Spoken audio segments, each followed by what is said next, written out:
السلام علیکم ورحمۃ اللہ وبرکاتہ۔ عزیز طلبہ، میں آپ کا اردو مدرس شیخ ذاکر آج ایک نئی ویڈیو لے کر آپ کے سامنے حاضر ہوں۔ عزیز طلبہ، آج کی اس ویڈیو میں ہم بات کرنے جا رہے ہیں ڈاکٹر سر محمد اقبال کی ادبی خدمات کے بارے میں۔ اس سے پہلے والے ویڈیو میں ہم نے بات کی تھی علامہ اقبال کے حالات زندگی کے بارے میں، علامہ اقبال کب کہاں پیدا ہوئے، ٹھیک ہے، یہ ساری چیزیں ہم نے پچھلے ویڈیو میں دیکھی تھی۔ تو موضوع شروع کرنے سے پہلے علامہ اقبال کے کچھ خوبصورت اشعار آپ کی نظر۔ جب بھی علامہ اقبال کا نام آتا ہے تو اس کے شعر جو ہیں وہ ذہن میں گونجتے رہتے ہیں۔ سختیاں کرتا ہوں دل پر غیر سے غافل ہوں میں، سختیاں کرتا ہوں دل پر غیر سے غافل ہوں میں، ہائے یہ اچھی کہی ظالم ہوں میں، جاہل ہوں میں، ڈھونڈتا پھرتا ہوں میں اقبال اپنے آپ کو، آپ ہی گویا مسافر آپ ہی منزل ہوں میں۔ دیکھیے کتنے خوبصورت اشعار، ٹھیک ہے، دل کو چھو لینے والے اشعار ڈاکٹر سر محمد اقبال کے۔ ہم بات کرنے جا رہے ہیں علامہ اقبال کے ادبی خدمات کے بارے میں۔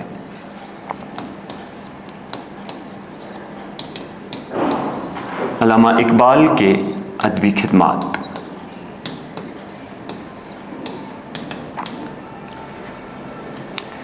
علامہ اقبال اردو ادب میں 20ویں صدی کے سب سے بڑے شاعر ہیں اور 20ویں صدی علامہ اقبال کی صدی کو مانا جاتا ہے۔ علامہ اقبال کی شہرت، علامہ اقبال کی مقبولیت، علامہ اقبال کے جاننے والے ہندوستان پاکستان میں ہی نہیں ہے، ہندوستان اور پاکستان تو بہتر طریقے سے بچہ علامہ اقبال کے نام سے واقف ہے۔ سڑکوں کے نام تو علامہ اقبال کے نام سے، باغوں کے نام تو علامہ اقبال کے نام سے، ٹھیک ہے، اسکولوں کے نام تو علامہ اقبال کے نام سے، ٹھیک ہے، ہر کوئی علامہ اقبال سے واقف ہے۔ لیکن اتنا ہی نہیں کہ علامہ اقبال کے چاہنے والے ہندوستان پاکستان میں ہیں، بلکہ علامہ اقبال کی مقبولیت کا راز یہ بھی ہے کہ علامہ اقبال کے چاہنے والے عالمی سطح پر ہیں، ٹھیک ہے، دنیا کے ہر ایک کونے سے علامہ اقبال کے چاہنے والے آپ کو نظر آئیں گے۔ علامہ اقبال نے اپنی شاعری کی شروعات غزل سے کی تھی۔ کس سے کی تھی پیارے بچوں؟ غزل سے۔ پہلا پوائنٹ، علامہ نے اپنی شاعری کی شروعات غزل سے کی تھی۔ جب مشاعرے ہوا کرتے تھے، طالب علمی کے زمانے میں یہ بھی مشاعروں میں حصہ لیا کرتے تھے اور مشاعروں میں جاتے تھے۔ تو ایک دن ایک مشاعرہ ایسے ہی ہوتا ہے، ٹھیک، لاہور میں، تو یہ بھی وہاں پر جا کر اس مشاعرے میں حصہ لیتے ہیں، جس میں بہت زیادہ بڑے بڑے شاعر جو تھے، مشہور شاعر جو تھے وہاں پر بیٹھے ہوئے تھے۔ تو جب علامہ اقبال کی باری آئی تو اس نے بھی اپنی غزل وہاں پر پیش کی۔ غزل پڑھتے پڑھتے جب اس نے ایک غزل کا شعر پڑھا، موتی سمجھ کے شان کریمی نے چن لیے، قطرے جو تھے میرے عرق انفحال کے، جب یہ شعر پڑھا تو پوری محفل جھوم اٹھی۔ تو علامہ اقبال کی کافی شہرت اور مقبولیت وہاں سے شروع ہو جاتی ہے۔ علامہ اقبال کا نام جو ہے مشہور اور معروف ہو جاتا ہے، ٹھیک ہے، طالب علمی کے زمانے سے ہی۔ علامہ اقبال کی شاعرانہ خصوصیت کی جب ہم بات کرتے ہیں، جب وہ بچپنے میں تھے، جب وہ چھوٹے تھے، تو میر حسن کی وجہ سے اس کو شاعری کا شوق پہلے سے ہی پیدا ہو گیا تھا۔ تو علامہ اقبال نے اپنی شاعری کی شروعات غزل سے کی ہے، لیکن غزل کے مقابلے میں علامہ اقبال کی نظموں کی تعداد جو ہے وہ زیادہ ہے۔ علامہ اقبال کی نظم نگاری کی جب میں بات کرتا ہوں، علامہ اقبال کی نظمیں غزلوں کے مقابلے میں زیادہ ہیں، لیکن اس کا یہ ہرگز مطلب نہیں ہے کہ علامہ اقبال کی غزلیں کم اہمیت کے حامل ہیں، اسی لیے شاید علامہ اقبال نے غزلیں کم لکھی ہیں، بالکل بھی نہیں۔ جتنی اہمیت علامہ اقبال کی نظموں کی ہے، اتنی ہی اہمیت علامہ اقبال کی غزلوں کی بھی ہے۔ اور علامہ اقبال کے ایک شعری مجموعہ بال جبریل، وہ تو غزلوں سے بھرا پڑا ہے، 76 غزلیات اس میں ہیں، 76 غزلیات پر مشتمل ایک مجموعہ ہے، 76 غزلیات آپ کو اس میں مل سکتی ہیں، ٹھیک ہے۔ تو اگر آپ کو علامہ اقبال کی، جیسے ابھی میں نے پہلا شعر پڑھا تھا، ٹھیک ہے، تو وہ بھی تو غزل سے تھا، کتنے خوبصورت شعر، ٹھیک، کتنے خوبصورت اشعار، کتنے خوبصورت لفظوں میں اس نے اپنی باتوں کو بیان کیا ہے۔ لیکن بعد میں علامہ اقبال نے نظموں کو ہی اپنا سہارا بنایا۔ علامہ اقبال ایک ہمہ گیر اور ہمہ جیت شخصیت کا نام ہے۔ ہمہ جیت اور ہمہ گیر۔ ہمہ جیت یعنی کہ ہر چیز پر حاوی ہونے والا، ہر چیز پر حاوی ہونا، اور ہمہ گیر شہرت حاصل کرنا، چاروں طرف اس کی شہرت تھی۔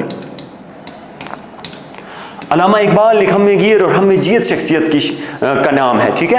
علامہ اقبال کے چاہنے والے ہندوستان پاکستان میں نہیں، دنیا کے ہر کونے میں علامہ اقبال کے چاہنے والے آپ کو مل سکتے ہیں۔ علامہ اقبال نے اپنی شاعری کی شروعات غزل سے کی ہے، اور غزل کو ایک مردانہ لب و لہجہ علامہ اقبال نے عطا کی ہے، ٹھیک ہے۔ یہ فیضان نظر تھی یا مکتب کرامات، یہ فیضان نظر تھی یا مکتب کرامات، سکھائے کس نے اسماعیل کو آداب فرزندی۔ تو دیکھیے کتنے خوبصورت لفظوں میں علامہ اقبال نے اپنی اس غزلوں میں اپنی باتوں کو بیان کرنے کی کوشش کی ہے، ٹھیک۔ ہر شعر کو میں یہاں پر وضاحت نہیں کر سکتا ہوں۔ تو علامہ اقبال نے اپنی نظموں کی شروعات جو ہے 1913 سے ہی، علامہ اقبال کی شاعری جو ہے وہ اسلامی شاعری ہو جاتی ہے۔